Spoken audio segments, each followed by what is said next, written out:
ঈদগাঁওয়ে ২১-এর প্রথম প্রহরে ভাষা শহীদদের শ্রদ্ধা।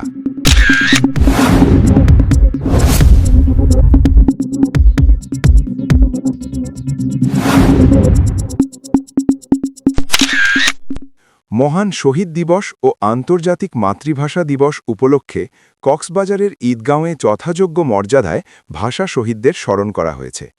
দিবাগত রাত ১২টা ১ মিনিটে উপজেলা প্রশাসনের উদ্যোগে কেন্দ্রীয় শহীদ মিনারে পুষ্পস্তবক অর্পণের মাধ্যমে কর্মসূচির সূচনা হয়।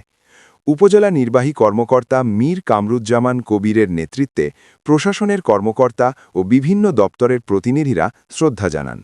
একই সময় ঈদগাঁও থানার ভারপ্রাপ্ত কর্মকর্তা এটিএম শিফাতুল মাজদারের নেতৃত্বে পুলিশ সদস্যরাও ফুল দিয়ে শ্রদ্ধা নিবেদন করেন।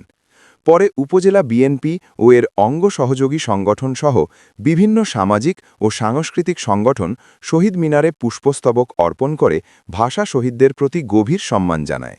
দিবসটি উপলক্ষে সকাল 10টায় উপজেলা পরিষদ মিলনায়তনে আলোচনা সভা অনুষ্ঠিত হয়।